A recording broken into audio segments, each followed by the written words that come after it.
නගා තුන් වතාවක් নমස්කාරය කියන්න.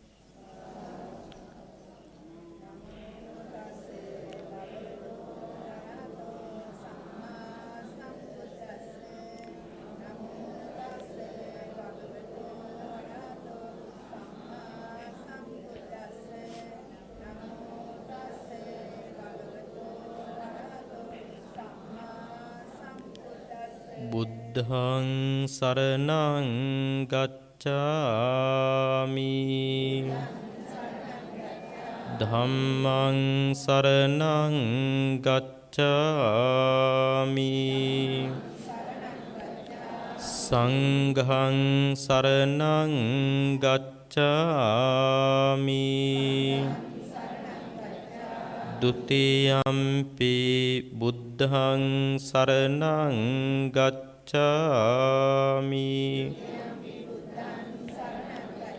ဒုတိယံ පි ධම්මං සරණං ගච්ඡාමි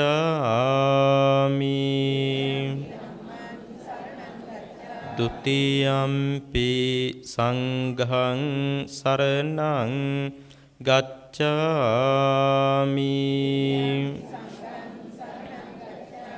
තතියම්පි බුද්ධං සරණං ගච්ඡාමි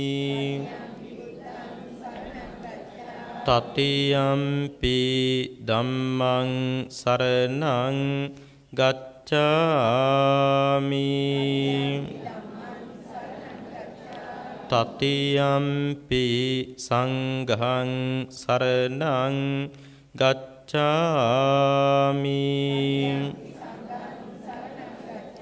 පාණාතිපාතා වේරමණී සික්ඛාපදං සමාදියාමි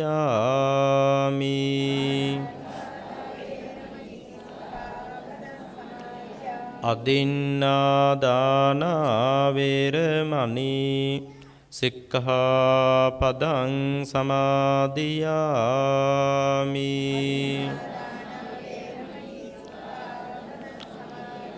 කාමේසු මිච්ඡාචාරා වේරමණී සික්ඛාපදං සමාදියාමි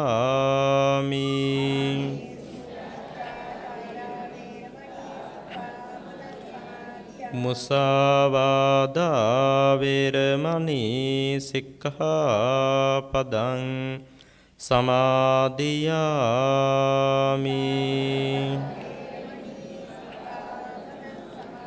සුරාමේරය මජ්ජපමා දට්ඨානා වේරමණී සික්ඛාපදං සමාදියාමි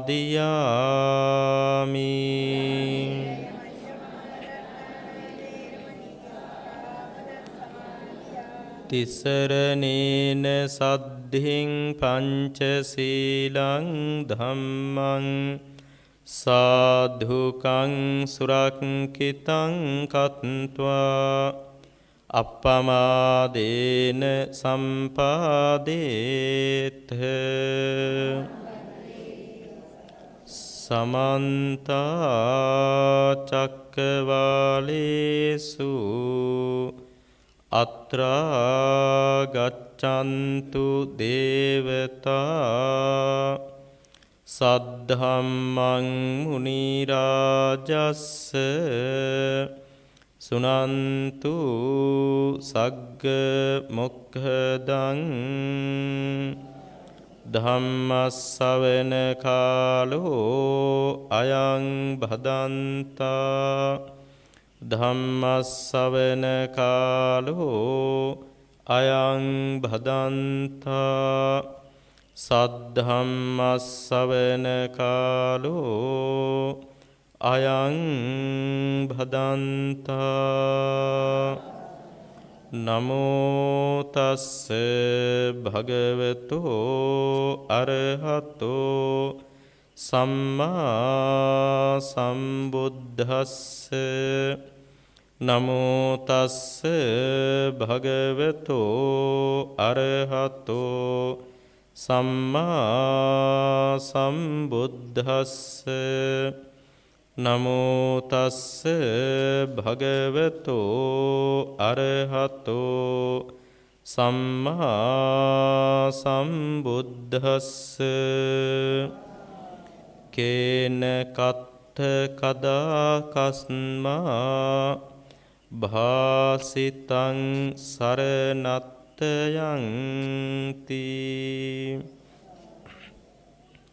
වාසනාවන්ත කාරුණික සත්පුරුෂ පින්වත්නි, අද දවසේ බෞද්ධ මාධ්‍ය ජාලයෙහි බෞද්ධ රූපවාහිනිය මගින් විකාශනය කරන මේ උදාර සද්ධර්ම දේශනාව පටිගත කරනු ලබන්නේ කඩුවෙල පහළබෝමීරිය දම්සිරි දහම් අසපුවේ සිටයි. එහි විහාරාධිපති කලවැල්ගල අනෝම ලොකු ස්වාමින් වහන්සේ, එවැගේම විහාරස්ත අනෙකුත් වන්දනීය මහා සංඝරත්නයේ උපකාර ඇතිව පළමුව අපි ප්‍රාර්ථනා කරමු. තෙරුවන්ගේ අනන්ත ගුණ බලයෙන්, දෙවියන්ගේ රැකවරණින්, මහා සංඝරුවනෙහි අනන්ත ආශිර්වාද බලයෙන් ධර්ම දේශනාව ශ්‍රවණය කරන විහාරස්ත ධර්මශාලාව පිරී ඉතිරී සිටින සදහැතියන්ගේ මෛත්‍රී පූර්වාංගම සුභාසින්සන බලයෙන් ඒ කලවැල්ගල අනෝම ලොකු ස්වාමින් වහන්සේ ප්‍රධාන කොට ඇති මහා සංඝරත්නය නිදුක් වෙත්වා, නිරෝග වෙත්වා, සුවපත් වෙත්වා, දිගාසිරි ලබත්වා.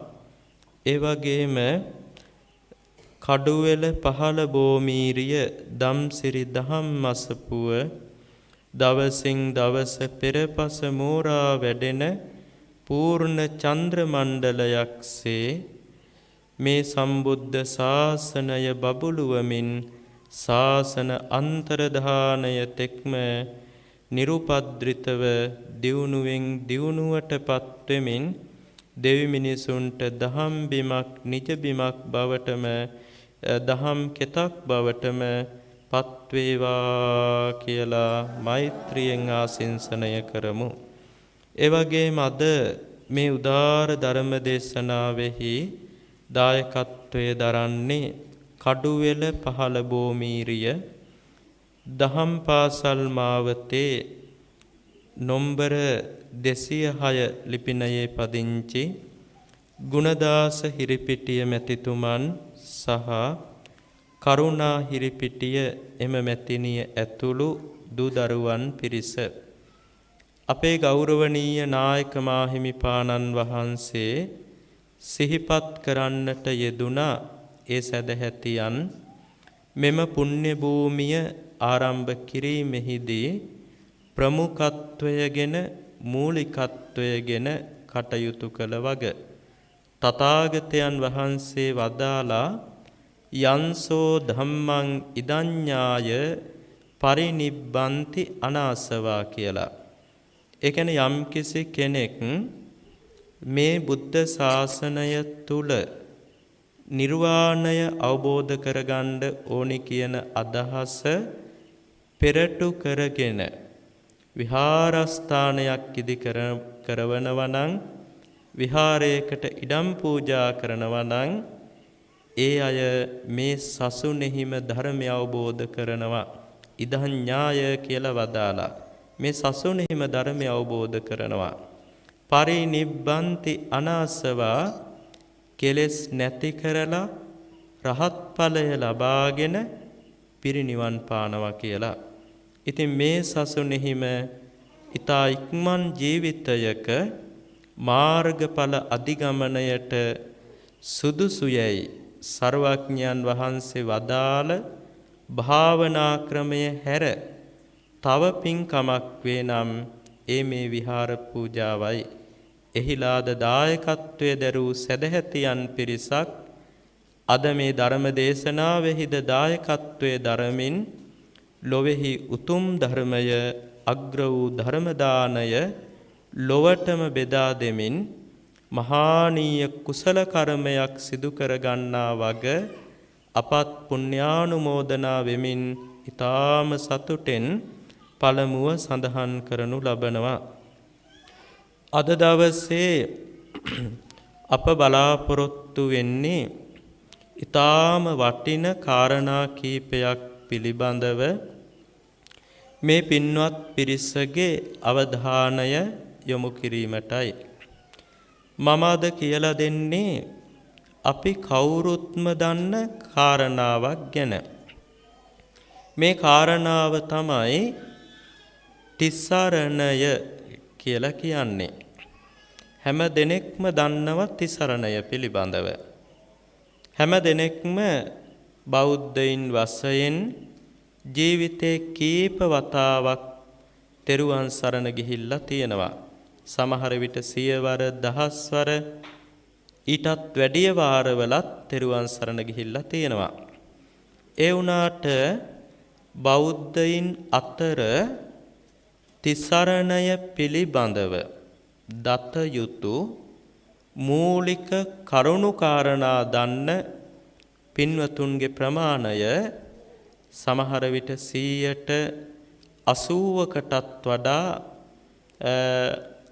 80කටත් වඩා පිරිස නොදන්නවා විය හැකියි. දන්න පිරිස 10%ක් වගේ වෙන්න පුළුවන්. ඒ නිසා තිසරණය කියන්නේ කුමක්ද කියලා අපි එහි නිදානය ආදී කරුණු රාශියක් පිළිබඳව අද දවසේ සාකච්ඡා කරනවා. තිසරණය ගැන දත යුතු ප්‍රධාන මාතෘකා 4යි. පළවෙනි එක තමයි ඉදං සරණත්තයන් කේන භාසිතං. මේ තිසරණය කා විසින් දේශනා කරන ලද එකක්ද? ඒක අපි පළමුව දැනගන්නට ඕනේ. කවුද තිසරණය අපිට දේශනා කළේ? ඊළඟ දෙවෙනි කාරණාව තමයි ඉදං සරණත්තයන් කත්ත භාසිතං. මේ තිසරණය කොහේදීද දේශනා කළේ? ඒකත් අපි දැනගෙන සිටිය යුතුමයි. කොහේදීද දේශනා කළේ මේක? ඒ වගේම ඉදං සරණත්තයන් කේන කස්මා භාසිතං. මේ තිසරණය කාටද දේශනා කළේ? ඊළඟට කුමක් පිණිසද දේශනා කළේ? මෙන්න මේ කරුණු 4 දත යුතුමයි. අපි ඒ නිසා ඉස්සෙල්ලාම ඒ කාරණාවන් ඉගෙන ගනිමු. තිසරණය කා විසින් දේශනා කළාද? පාලියෙන් බොහෝම ලස්සන පිළිතුරක් දීලා තියෙනවා. භගවතා භාසිතං න දේවතාහි න ඉසීහි න මනුස්සේහි. මේ තිසරණය භාග්‍යවතුන් වහන්සේම දේශනා කළ බුද්ධ වචනයක්. මෙය දෙවිවරු දේශනා කළ දෙයක් නොවේයි. මෙය ඉසිවරු දේශනා කළ දෙයක් නොවේයි. මෙය වෙනත් ශ්‍රමණ බ්‍රාහ්මණයෙක් විසින් දේශනා කරන ලද්දක් නොවේයි. මෙය වෙන කෙනෙක් විසින් දෙසූ දෙයක් නෙවෙයි.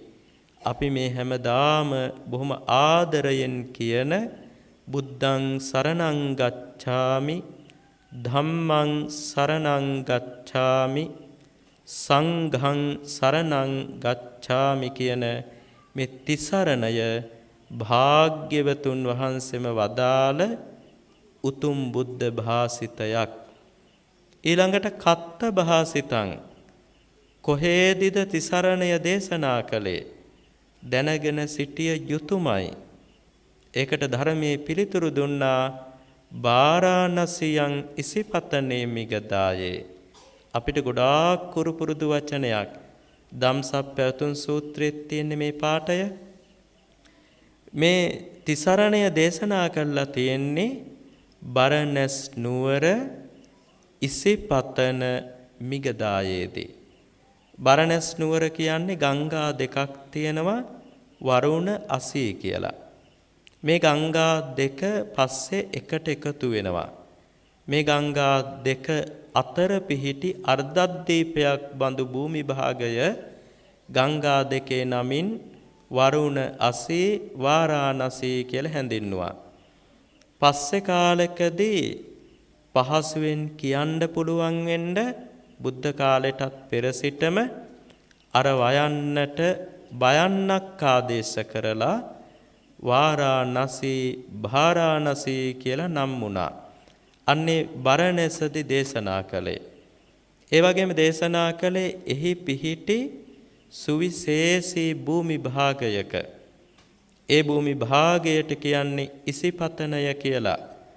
ලෝකේ පහළ වෙන ලෞතුරා සම්මා සම්බුදුරජාණන් වහන්සේලා තමන් වහන්සේලා අවබෝධ කරගන්න ධර්මය පළමුව ලොවට දේශනා කරන්නේ හැම බුදු කෙනෙක්ම මේ භූමියේදී. එබැවින් සර්වඥ ඉසිවරු ධම්සප් පැවතුම් සූත්‍රය දේශනා කරන්නට පැමිණ වැඩ සිටින බැවින් මේ භූමිය සර්වඥ මුනිවරු භාවිතා කරන පිම්බිමක් නිසා ඉසිපතනය කියලා හැඳින්වුවා. අබුද්ධෝත්පාද කාලවලදී හිමාල මහා වනයේ ගන්ධමාදන පර්වතයේ වාසය කරන පසේ බුදුරජාණන් වහන්සේලා පුර පසළොස්වක පෝය දවසටයි මාසේ පෝය දවසටයි උපෝසත විනය කර්මය කරන්නට අහසින් වැඩම කරලා මේ ඉසිපතනය ළඟින් බිමට බහින්නේ. ඒ නිසා මිනිස්සු පටන් ගත්තා අහසින් යන ඉසිවරු මෙතනටයි පතිත වෙන්නේ කියලා ඉසිපතන කියන නම ජනතාව අතර ප්‍රසිද්ධ වෙලා ගියා. එහිදී තමයි දේශනා කොට වදාළේ. ඊළඟට දේශනා කළේ කාටද? ඒකත් අපි ඉගෙන ගන්න ඕනිමයි. කාටද දේශනා කළේ?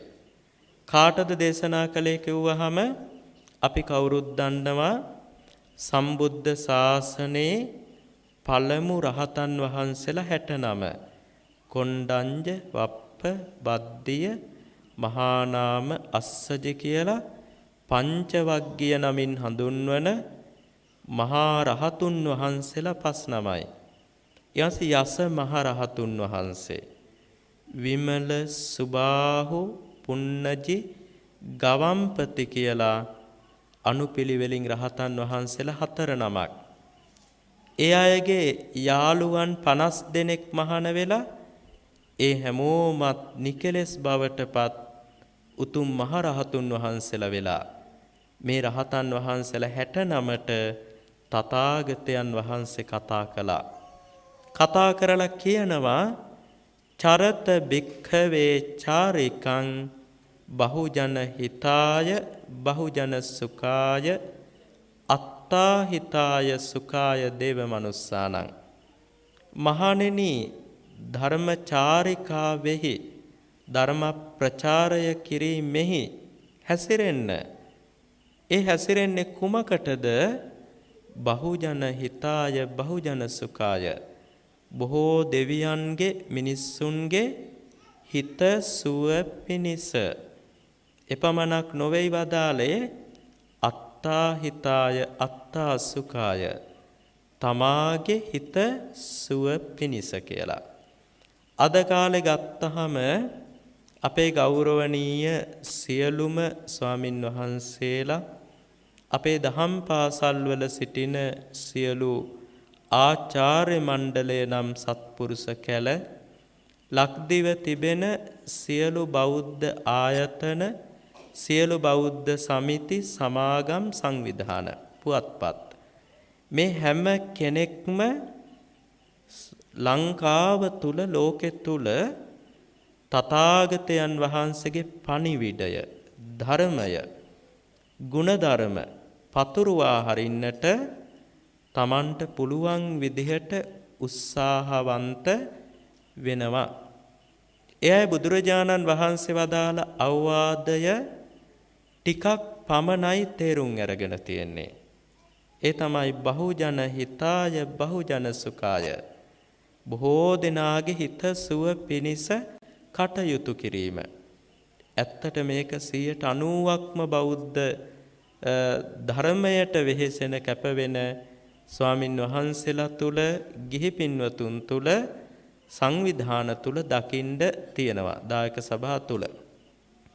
ඒ වුණාට ඔවුන් අවබෝධ කරගෙන නැහැ උන්වහන්සේ වදාළ වැදගත්ම ටික අත්තා හිතාය අත්තා සුඛාය. තමන්ගේ හිතසුව පිණිස කටයුතු කරගන්න කියලා.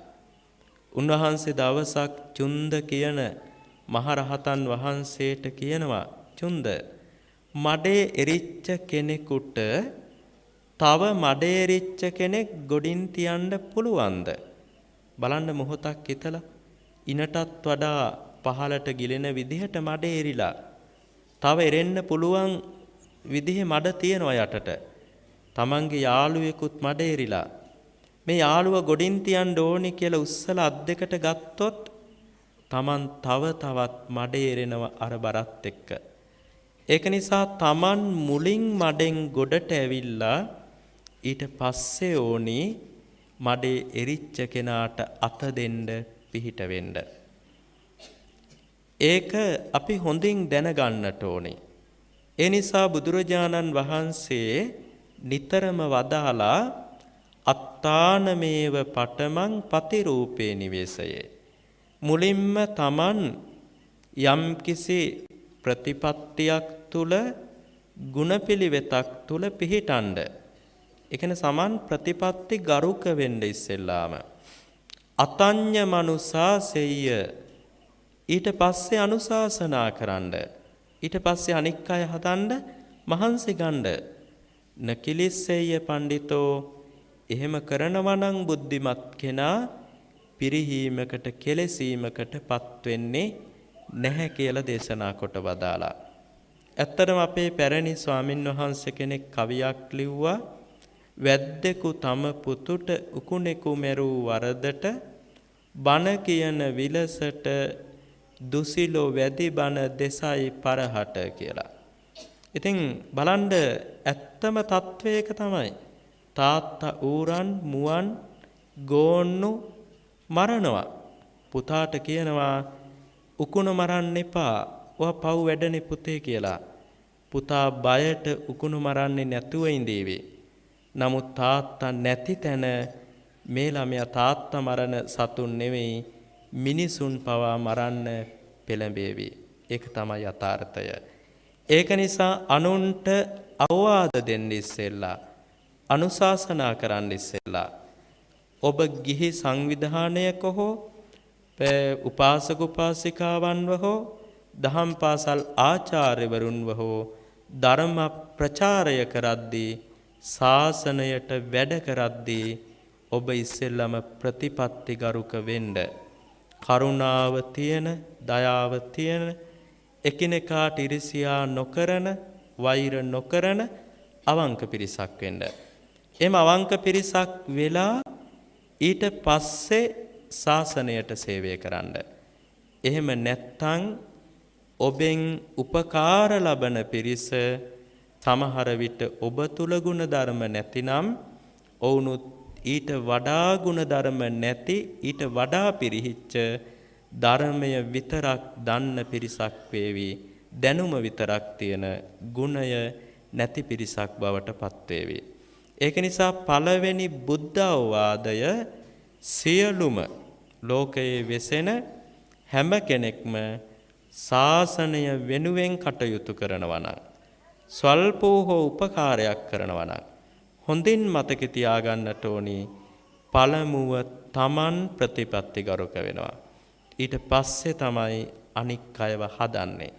එහෙම නැති වුණොත් දැනට තියෙන මේ පිළිවෙත් ගරුක බව තව පිරිහීමකට පත් වෙනවා. ඔබද අපද එහි දායකයෝ බවට පත් වෙනවා ඒ පරිහානියේ. ඒක විශේෂයෙන්ම අවධාරණයෙන්ම මතකේ තබා ගත යුතුයි. ඉතින් උන්වහන්සේලා පිටත් කරලා හැලියා මේ අවවාදය දීලා.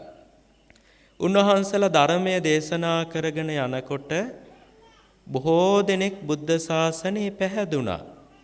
පැවිදි වෙන්න ඕනි කියලා කිව්වා. ඒ ස්වාමින් වහන්සේලා මේ පැවිදි වෙන්න කැමැති අය බුදුරජාණන් වහන්සේ ළඟට එක්කගෙන ආවා. බුදුරජාණන් වහන්සේ අයව පැවිදි කළා. උන්වහන්සේ මේ 69ට ආයෙමත් කියනවා, අවවාද දෙනවා. මහණෙනි, පැවිදි වෙන අය හම්බ වෙනකොට මම ළඟට දුර කතර ගෙවාගෙන එක්කගෙන එන එක හරිම වෙහෙසක්, මහන්සියක්. ඒක නිසා ඒ දිසාවල ඒ පළාත්වල පැවිදි වෙන්න කැමැති අයට එන්න කියලා කෙස් රැවුල් බහන්න, කසාවත අඳවන්න, උක්කුටයෙන් වාඩි කරවන්න. උක්කුටය කියන්නේ කකුලේ ඇඟිලි වලින් විතරක් වාඩි වෙනවා. විලුඹ යටිපතුල තියන්නේ නැතුව බිමට. ඇඟිලි වලින් විතරක් උක්කුටයෙන් වාඩි කරවන්න. වාඩි කරවලා දොහොත් මුදුන් නංවා වන්දනා කරගන්න කියන්නේ. ඒවං වදේහීති වත්තබ්බං, මෙසේද කියව කියලා ප්‍රකාශ කරලා ඔවුන්ට කියවන්න, බුද්ධං සරණං ගච්ඡාමි, ධම්මං සරණං ගච්ඡාමි, සංඝං සරණං ගච්ඡාමි කියලා. මේක තමයි පැවිදි කරන ක්‍රමය. අදටත් එහෙමයි. අද පැවිදි කරන්නේත් ඒ විදිහටමයි. ඒ වගේම බුද්ධ ශාසනයට එන්න කැමැති ගිහි කෙනෙක් ඉන්නවා නම්, උපාසක බවින් හෝ උපාසිකා බවින් ශාසනයට එන්න කැමැති කෙනෙක් ඉන්නවා නම්, එයා මේ ශාසනයට එන්නේත් මේ තිසරණය ගෞරවයෙන් යුතුව ප්‍රකාශ කරලයි. තිසරණය කීමෙන්මයි ශාසනයට පැමිණීම සිද්ධ වෙන්නේ. තිසරණය මාවතක් නම්, මාර්ගයක් නම්, තිසරණය නැමැති මාවතින්, තිසරණය නැමැති මාර්ගයෙන් දෙවියන්ද මිනිසුන්ද උපාසක උපාසිකා බවින් හෝ පැවිදි බවින් හෝ ශාසනයට බැස ගන්නවා. ශාසනය නැමැති ക്ഷേම භූමියට පැමිණෙනවා. ඒ නිසා සසුනට බැස ගන්න මූලිකම කාරණාව තිසරණයයි. ඊළඟට තිසරණය සරණ යන්නේ කොහොමද? අපි බලන්න තෙරුවන් සරණ යනකොට අපි নমස්කාරය කියනවා. ඊට පස්සේ ස්වාමින් වහන්සේ තිසරණය කියවනවා. අපිත් ඔහේ කියනවා. එහෙම තිසරණය සරණ යන්නේ නැහැ. තිසරණය සරණ යනකොට, සරණ යන්න හදනකොටම හිතන්න ඕනි මම දැන් සූදානම් වෙන්නේ තෙරුවන් සරණ යන්න කියලා. එහෙම හිතලා හිටන් ධර්මයේ සඳහන් කොට වදාලා එහෙම හිතපු බුදුරජාණන් වහන්සේගේ ශ්‍රාවකයා එහෙම කල්පනා කරගෙන ඊට පස්සේ විහත විද්වංසිත කෙලෙසෝ, අර ගෞරවය නිසාම ඒ මොහොතේ කෙලෙස් දුරු කරගන්න, යටපත් කරගන්න ඕනේ. එන් తాවකාලිකව හිත තුළ කෙලෙස් ස්වභාවයන් යටපත් කරගන්න ඕනේ. එහෙම හිතලා වෙන කිසිම දෙයකට, වෙන අරමුණකට හිත යන්න දෙන්නේ නැතුව. ඊට පස්සේ බොහෝම ගෞරවයෙන් මම සරණට පැමිණෙනවා කියන අදහසින් සාන්ත සිතින්, ගොඩක් හොඳයි පුළුවන් නම් දෙනෙත් පියාගෙන මුළු හදවතින්ම අර බුද්ධං සරණං ගච්ඡාමි, ධම්මං සරණං ගච්ඡාමි, සංඝං සරණං ගච්ඡාමි කියන මේ වචන ටික ප්‍රකාශ කරනවා නම්, එතකොට තමයි තිසරණය හරියට සරණ යන්න පුළුවන්කම ලැබෙන්නේ. ඊළඟට තිසරණයේ තියෙන වචන 3යි. පළවෙනි වචනයට කියනවා බුද්ධෝ කියලා. නැත්නම් බුද්ධ රත්නය. ඊළඟ වචනය ධම්මෝ, ධර්මය. තුන්වෙනි වචනය සංඝෝ, ඒ කියන්නේ සංඝයා. මේ වචනවල අර්ථ දැනගෙන, තේරුම් දැනගෙන සරණ යා යුතුමයි. සරණ යාම කළ යුතුය. මුලින්ම ඉගෙන ගනිමු බුද්ධෝ කියන්නේ කුමක්ද කියලා. බුද්ධෝ කියන වචනයට ගැඹුරු සිංහල වචනයක් තියෙනවා. විමුක්ඛාන්තික ඥාන වශයෙන් බුද්ධ නම් වේ කියලා. ඔබ සමහර විට අහලා නැතුවත් ඇති. ඒක කියන්නේ විමුක්ඛාන්තික ඥාන වශයෙන් බුද්ධ නම් වේ. අපි ඉගෙන ගන්නම ඕනි වචනයක් බුද්ධ රත්නයේ සරණ යන හන්දා. විමුක්ඛාන්තික කියලා කියන්නේ විමෝක්ෂයේ කෙලවර පවතින නුවණ කියන එකයි. විමෝක්ෂයේ කෙලවර පවතින නුවණ. විමෝක්ෂය කියලා කිව්වේ අරිහත් මාර්ගයට.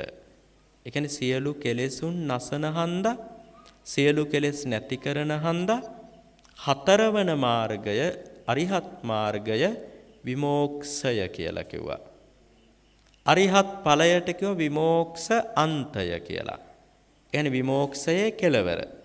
අරිහත් මාර්ගයෙන් කෙලෙස් ප්‍රහාණය වී අවසන් වීමත් එක්ක තමයි අරිහත් ඵලය ලැබෙන්නේ. ඒකන්ද ඒක විමෝක්ෂයේ කෙලවර.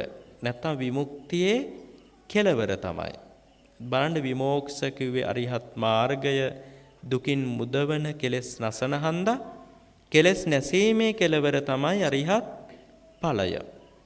ඥානය කිව්වේ උන්වහන්සේට මේ අරිහත් මාර්ගයේ කෙලවරදි අරිහත් ඵලය අරිහත් ඵලය සමග උන්වහන්සේට ලැබුණා සර්වඥතා ඥානය. සර්වඥතා ඥානය කිව්වේ සියල්ල දන්න නුවණ.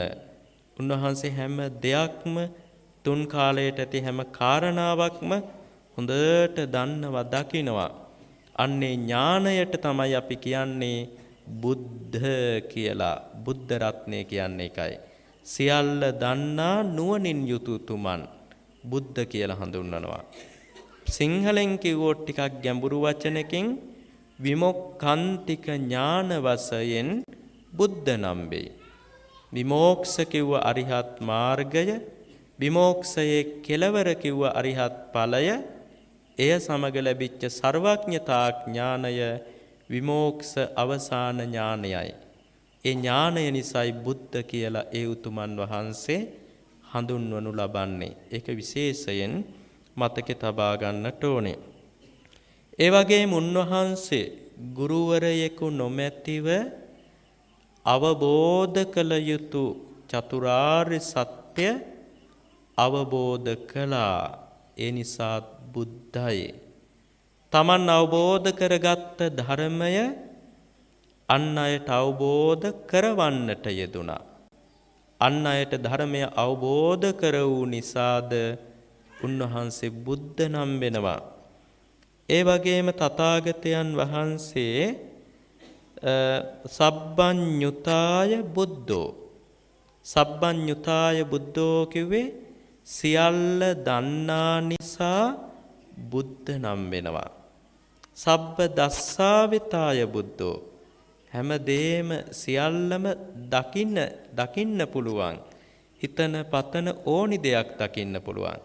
ඒ නිසා උන්වහන්සේට බුද්ධ කියලා කියනු ලබනවා. ඊට පස්සේ සඳහන් කළා අනඤ්‍ය නෙය්‍යතාය බුද්ධෝ. වෙන කෙනෙක් අවබෝධ කර ඌයේ නැති ධර්මය අවබෝධ කරගත්තා. වෙන කෙනෙක් අවබෝධ නොකරවන ලද ධර්මය අවබෝධ කළා. විස විතාය බුද්ධෝ. විස විතාය කියලා කිව්වේ දසත සුවඳ පතුරුවමින් නෙළුමක් විකසිත වෙනවා වගේ ගුණ සුවඳින් විකසිත වූ නිසා ඒ උතුමන් බුද්ධ නම් වෙනවා. ඒ වගේම ඒකාන්තයෙන් රාගය නැසූ නිසාද, ඒකාන්තයෙන් දේශය නැසූ නිසාද, ඒකාන්තයෙන් මෝහය නැසූ නිසාද, ඒකාන්තයෙන් නිකලෙස් වූ නිසාද ඒ මහා මුනිවරයා බුද්ධ නම් වෙනවා. ඉතින් මේ විදිහට බුද්ධ ගුණේ තේරුම් අර්ථ හොඳට දැනගෙන බුද්ධ රත්නය සරණ යන්නට ඕනි. ඊළඟට ධම්ම කියලා කියන්නේ කුමක්ද? ධර්මය කිව්වහම අපි දන්නවා සපරියාප්තික නවලෝකෝත්තර ශ්‍රී සද්ධර්මය කියලා. ඉතින් ත්‍රිපිටක බුද්ධ වචනයයි මාර්ග 4යි ඵල 4යි නිවනයි. මේ 10ට තමයි ධර්මය කියන්නේ. ත්‍රිපිටක බුද්ධ වචනය මාර්ග 4 ඊළඟ ඵල 4 ඊළඟ නිර්වාණය. මේ 10ට කියනවා ධර්මය කියලා. ඇයි ඒ 10ට ධර්ම කියන වචනේ භාවිතා කරන්නේ? මේ ධර්මයට පුළුවන් සත්වයාගේ දුක නැතිකරන්න, ශෝකය නැතිකරන්න, බය නැතිකරන්න, තැති ගැනීම නැතිකරන්න. ඒ වගේම මේ ධර්මයට පැමිණෙන අයට තියෙන දුගතිය නැතිකරන්න, අපාගාමි වෙන ස්වභාවය නැතිකරන්න පුළුවන්. ඒ වගේම සත්වයන්ගේ කෙලෙස් නැතිකරන්න පුළුවන්. අන්න ඒක නිසා ශෝකය නසන, දුක නසන, දුගතිය නසන, කෙලෙස් නසන දෙය ධම්ම කියලා හඳුන්වනවා, ධර්මය කියලා හඳුන්වනවා. ඊළඟට සංඝ කියලා හඳුන්වන්නේ පූජා කරන ස්වල්ප වූ දෙය පවා මහත්ඵල මහානිසංස කිරීමට සමර්ථ වූ පිරිස සංඝ කියලා හඳුන්වනු ලබනවා. හැබැයි සංඝ කිව්වහම අෂ්ටාර්ය පුද්ගලයෝ, ආර්ය පුද්ගලයන් ගිහි අය අතරත් හිටියා. අපි නමුත් ගිහි ආර්ය පුද්ගලයෝ සරණ යන්නේ නැහැ. අපි සරණ යන්නේ භික්ෂු සංඝයා විතරයි. ආර්ය වූ භික්ෂු සංඝයා විතරයි අපි සංඝං සරණං ගච්ඡාමි කියලා සරණ යන්නේ. ඊළඟට සරණ යන්න පුළුවන් ක්‍රමය මොකක්ද? පළවෙනි ක්‍රමය තමයි මුලින්ම ශාසනයේ සරණ ගිය තපස්සු භල්ලුක දෙන්නා. ඒ දෙන්න බුදුරජාන් වහන්සේ කෙරෙහි පැහැදුනා. පැහැදීමටපත් වෙලා කිව්වා අපි භාග්‍යවතුන් වහන්සේ සරණ යන්නෙමු. ධර්ම රත්නය සරණ යන්නෙමු. අද සිට අපි උපාසකයින් කොට මතකයේ තබා ගන්න. අන්න ඒ අය සරණ ගියේ වචනයෙන් කියලා. ඒ විදිහට තමයි අපි දැනුස් සරණ යන්නේ. බණ්ඩ අපි දැනුස් සරණ යන්නේ වචනයෙන් කියලා තිසරණය. ඒ තමයි තෙරුවන් සරණ යන පළවෙනි ක්‍රමය. දෙවෙනි ක්‍රමය ගැන කියන්නේ මහා කාශ්‍යප තෙරුන් වගේ කියලා. මහා කාශ්‍යප තෙරුන් වහන්සේ ඇවිල්ලා උන්වහන්සේ සිවුරු පොරවගෙන කෙස් බාගෙනමයි ගෙදරින් ආවේ. බුදුරජාන් වහන්සේගේ සිරිපතුල් වැඳලා කියනවා ඔබ වහන්සේ මගේ ශාස්ත්‍රූ, මම ඔබ වහන්සේගේ ශ්‍රාවක වෙමි කියලා. එහෙම ප්‍රකාශ කළා. තමන් ශිෂ්‍යයෙක් කියලා ප්‍රකාශ කළා. අද වුණත් කවුරු හරි පැහැදිලා බුදුරජාණන් වහන්සේ උදෙසා කියනවා නම් මම අද පටන් භාග්‍යවතුන් වහන්සේගේ ශිෂ්‍යයෙක් කියලා ඒ ශිෂ්‍ය භාවය ප්‍රකාශ කිරීමෙන්ම එයා තිසරණයට ආව වෙනවා, බෞද්ධයෙක් වුණා වෙනවා. අර බුද්ධං සරණං ගච්ඡාමි කිව්වේ නැතුවට එයා බෞද්ධයෙක් බවට පත් වෙනවා. ඒකට කියනවා ශිෂ්‍ය භාවූප ගමන සරණා ගමනය කියලා. ඊළඟට බ්‍රහ්මායු කියලා බ්‍රාහ්මණ කෙනෙක් හිටියා. එතුමන් ධර්ම ශ්‍රවණය කරමින් ඉද්දී පැහැදිලා ආසනයෙන් නැගිටලා දොහොත් මුදුන් දී වැඳගෙන නමෝ තස්ස භගවතෝ අරහතෝ සම්මා සම්බුද්දස්ස කියලා 3 වතාවක් ප්‍රකාශ කළා. එන ප්‍රීතිය ප්‍රකාශ කළේ තමන්ගේ හිතේ ඇති වෙච්ච සතුට හන්ද නැකිටලා වන්දනා කළේ.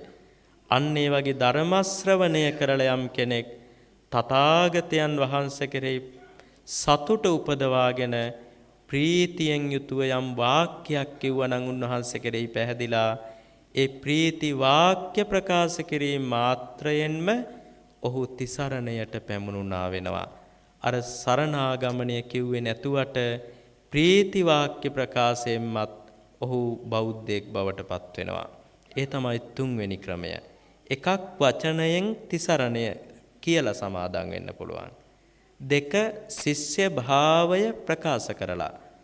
3 වෙනි එක ප්‍රීති වාක්‍යයක් ප්‍රකාශ කරලා තිසරණයට පැමිණෙන්න පුළුවන්. හතරවෙනි එක තමයි භාවනා යෝගියෙක් සරණ යන විදිහ. භාවනා කරන හැම කෙනෙක්ම කියනවා භාවනාවට පෙර මාගේ ජීවිතය භාග්‍යවතුන් වහන්සේට පූජා කරමි පූජා වේවා කියලා. ජීවිතය පරිත්‍යාග කිරීමම ඔහුගේ සරණාගමනයයි.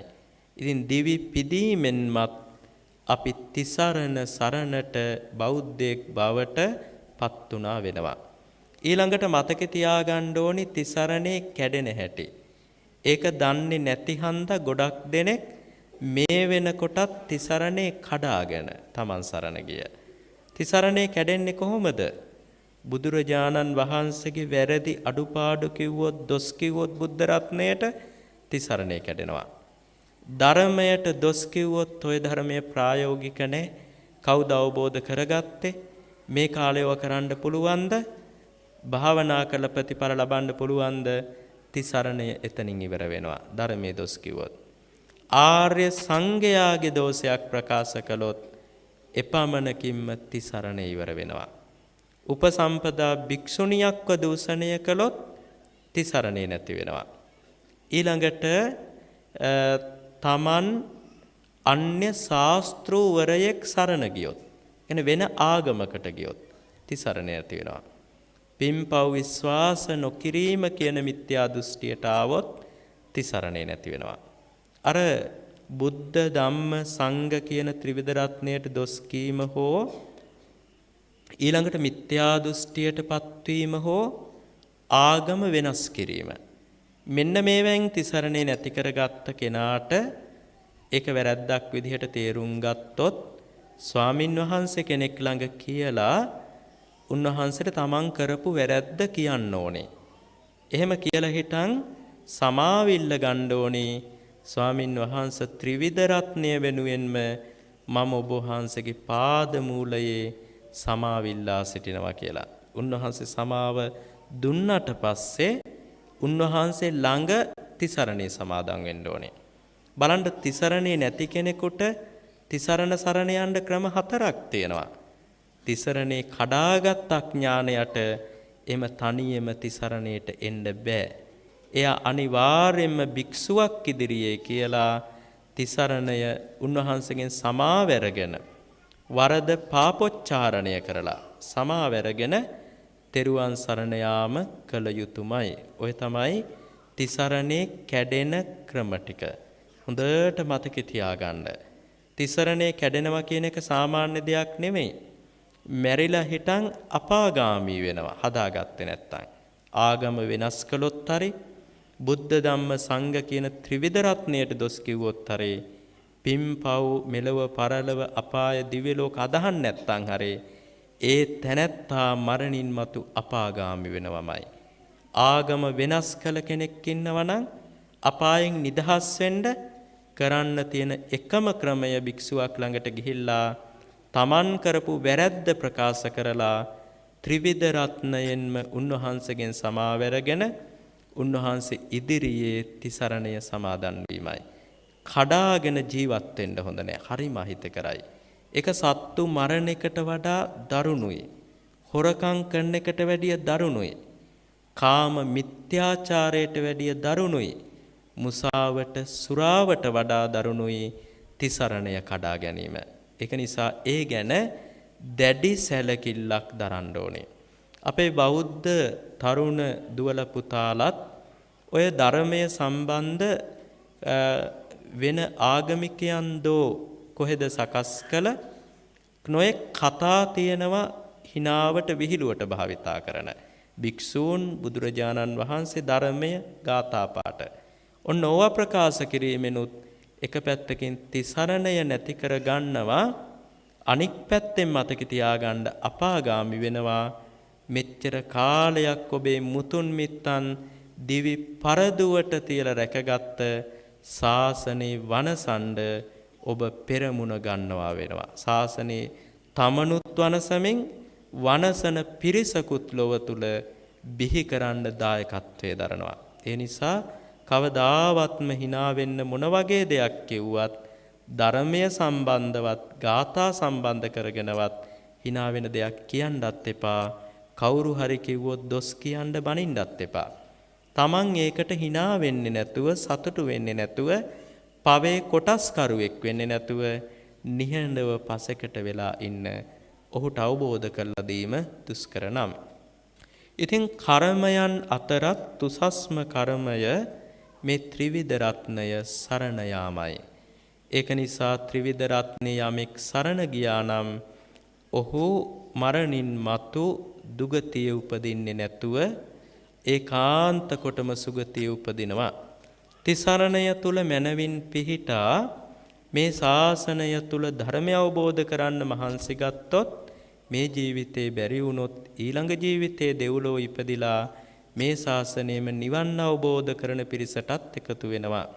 ඉතින් අද මේ උදාර සද්ධර්ම දේශනාවෙහි දායකත්වයේ දරන කඩුවෙල පහළ බෝමීරිය දහම් පාසල් මාවතේ නොම්බර 206 පදිංචි ගුණදාස හිරිපිටිය මැතිතුමන් කරුණා හිරිපිටිය මැතිණිය ඇතුළු ඒ සත්පුරුෂ දූ දරුවන් පිරිස එක රාශි වෙලා මේ පුණ්‍ය භූමිය ආරම්භ කිරීමටත් මූලික වී කටයුතු කළා.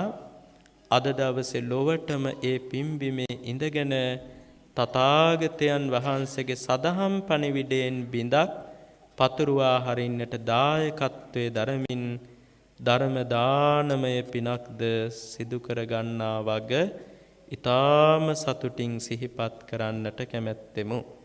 ඒ සදැහැතියන් බලාපොරොත්තු වෙනවා. හේරස් පෙරේරා හිරිපිටිය පියතුමාණන් පරලෝ සැපත් වෙච්ච, ඒ වගේම එලිසා හාමි පරලෝ සැපත් වෙච්ච මෑණියන් වහන්සේට, ගුණසේකර හෙට්ටිආරච්චි පරලෝ සැපත් පියාණන්ට, ජේන් නෝනා මෑණියන්ට, කේ පුංචි සිඤ්ඤෝ මහත්මාණන්ට, ගුණපාල හිරිපිටිය මැතිතුමන්ට, කේ පැන්සිස් පියතුමාණන් කියන පරලෝ සැපත් ඥාතීන්ට පුණ්‍යානුමෝදනා කිරීමට බලාපොරොත්තු වෙනවා. ඒ පරලෝ සැපත් ඥාතීන්ට මෙපින් අත්වීමෙන් ඔවුන්ගේ පරලෝක ජීවිත සැපවත්ව සසර දුක අවසන්ව වහවහ චතුරාර්ය සත්‍ය ධර්මය අවබෝධ වේවා කියා ප්‍රාර්ථනා කරමු.